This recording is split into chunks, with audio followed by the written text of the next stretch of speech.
Hello, I'm Randy Williams, proud member and founder and CEO of Keiretsu Forum. This is our 10th month of producing shows, content-driven, trying to inspire our viewer on angel investing. One thing unique about Keiretsu Forum, we have grown to 46 locations globally. We've always loved real estate. Even though we have funded over 1,000 companies, we still enjoy the safe harbor aspects of real estate. We try to hit singles and doubles. And so we're going to talk about the risk coming up. We're going to talk about the possible storm clouds. We're going to talk about opportunities. Very, very fortunate to have on my show Matt Burk, CEO of Fairway America. Matt is also a partner in our current fund. We have top-off funds at Keiretsu Forum.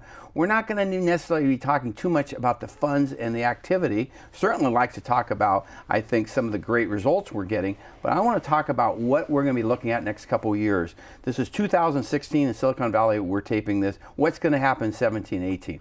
So Matt, why don't you talk a little bit about your background, and then we can dive into risk and opportunities of real estate investing. Sure. Well, thank you, Randy. My background is in the real estate finance business. I've had Fairway America since 1992.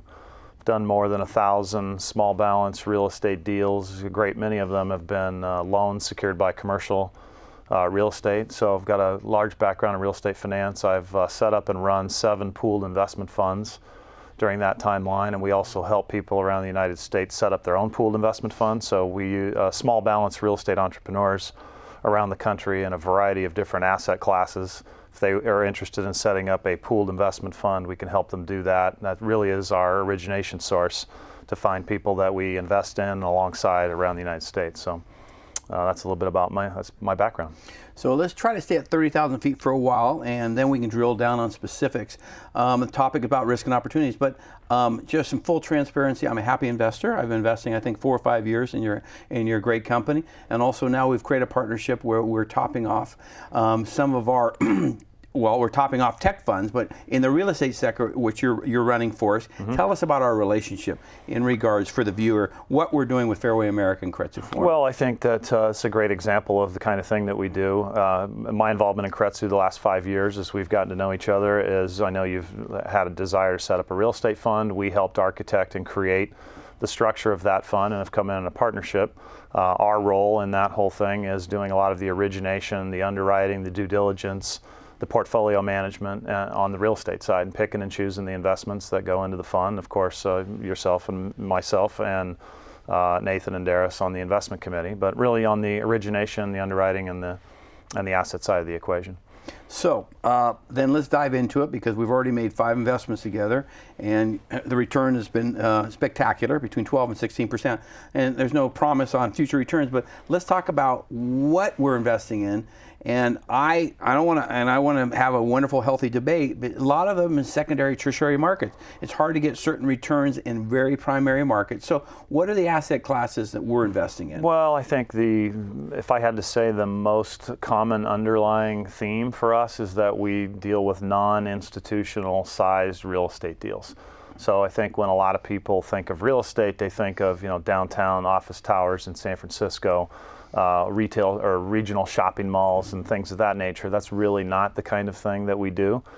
We are involved with all manner of real estate people who have different strategies around the country. So many of these people, as you say, are in secondary and tertiary markets. I mean, we have clients in Columbus, Ohio, and small towns in Texas, and I mean, we've got clients in Boston and San Francisco and so forth, but the investments that we're making are largely in markets that are not as high-flying, let's say, as San Francisco. When people think of things that are at 3 and 4 cap rates and Class A office buildings and so forth, that's really not what we're doing. Okay, so I roll the dice in a lot of different asset classes. Probably 10% of my portfolio is in the public markets, and the rest is in tech investing and real estate. And ironically, my investment manager at a very large iBank is thinking about coming into the real estate fund because he just can't get the returns we're getting. He's delivering me 1 or 2%, and with some risk. So how are we getting our returns? So let's talk about asset classes first.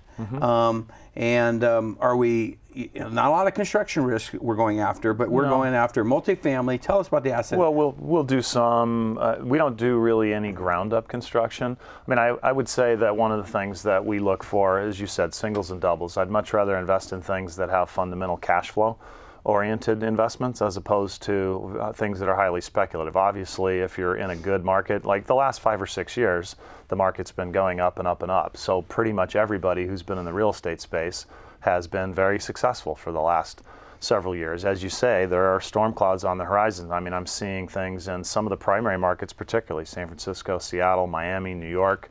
Some of these projects are starting to come to a halt. You're seeing more rent concessions. You're seeing higher, not so much higher vacancy yet because they're still filling it up, but they're giving away more. So, I mean, I like to stay in things. Value investing is what I would call, right? Is that if people can, our sponsors or real estate entrepreneurs make money on the buy. If you can buy for less than replacement cost, if you can buy things that have good solid cash flow and still have good upside in them, that's the kind of thing that we look for. And I know that you're a big fan of that type of an investment as well. If you're not taking that kind of risk, we seem to be able to get that much more frequently in markets like the Midwest. For example, we have several deals in Kansas City and Chicago, Toledo, Ohio. I mean, these are not sexy markets from the standpoint of people, especially here on the West Coast, but they're solid cash-on-cash returns, and in my opinion, they're just less volatile. So let's just say there's going to be a recession. Well, there will be, and there's going to be at some point. Not tomorrow, next day. It could be 2018, 17. So let's just say there's a recession, and obviously, especially my members, I have over 3,000 members worldwide. We want to get our principal back. That's right. And after that, we like to have a risk-adjusted return. We like singles and doubles. So historically in Northern California, I'll speak to that because I'm the founder and CEO of Keiretsu, but I also lead the charge here in Northern California. The real estate's come to us. We've done about $300 million here as passive limited partners in a myriad of asset classes. When we see it, we don't like construction risk. We like things that are usually leased up. Let's say multifamily. If we get a multifamily project that has good collections, let's say between 95 to 100% good collection rate, maybe occupancy between 92 and 93. And we usually get between maybe a 12 IRR to 15%. But you are suggesting and getting, today I saw an opportunity that we can get an IRR exceeding 30% and a cash on cash exceeding 7%. But where is the risk? That apartment building, talk about that apartment building that we saw today. Let me give you a comparison, right? If you go into Seattle as an example and you're in South Lake Union, which is done spectacularly, you've got Amazon and the tech companies up there. There are cranes on every corner. There are apartment buildings going, Class A apartment buildings where rents are $3 and $4 a square foot. I mean, those are heavy, heavy rents, and there's a lot of jobs that are supporting those rents. Okay, but if you put up 10 or 15 or 20 apartment buildings that each have 400 or 500 units, and you're trying to get $3 or $4 a square foot, when does that end? Like at some point, that becomes very, very difficult to do. And those things are trading on 3% and 4% cap rates. Okay, the deal we're talking about, which is outside of Chicago, this is a suburban multifamily building that's 35, 40 years old, hasn't been touched on the interior in 15 or 20 years, and rents are 35% below the median rents in that area. So when people are buying property, a lot of it is making money on the buy. Right, so targeting specific areas, targeting specific properties where the rents are low, and the rent's going in at 93 cents a foot, and then upon renovation, rents at $1.20 a foot, which are still below the median rental rates in that particular area. So let's say there is a recession. This is workforce housing. I mean, maybe the rents go down, but they're not going to go down from $1.20 to 50 cents. I mean, the odds of that happening, in my judgment, are very, very slim. So you're finding things that just have, at least in my opinion, more mitigated risk on the downside, but also have upside opportunity, maybe not upside opportunity where they're going to double in value like they might in the Bay Area or in California, but still plenty good upside, but mitigating the downside risk. I've been a happy investor in real estate over 40 years, and when I saw that opportunity today, and fortunately that's completely sold out, but that particular opportunity, I asked the entrepreneur, the GP, I said, tell us about your debt, because you can get stuck with debt. Let's say a recession happens 3 years now. But he has Freddie Mac debt, 10 years, what I heard. Yeah, and this particular opportunity, 98.5% collections, which is good, because you start looking, what's wrong with this deal? Okay, are they collecting? Are they? And then you say, well, gee, if the market, i.e., the tenants, getting back to your example in Seattle, if Amazon, starts going declining, and obviously the salaries decrease, then obviously the rents have to decrease. So what do you think? You obviously, your background is about risk. You understand risk. Where are we going in America? This is a big general statement here, and then that's where we go to secondary, tertiary markets. But in the primary markets, should we be putting our money in the bank, or should we putting it? What do we do? I'm not a big fan of putting money in the bank because they don't pay anything.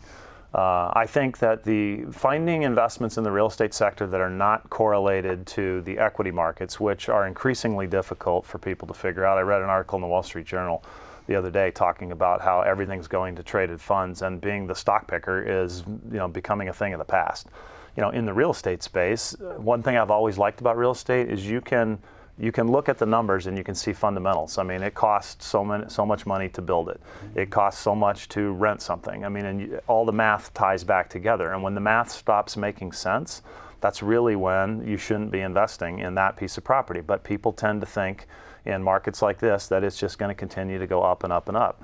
And then developers will hit home runs on deals because they timed the market well. But if you get started too late in the cycle, which I think is now happening, particularly multifamily would be a sector that I would be nervous about in certain markets, less so in certain submarkets.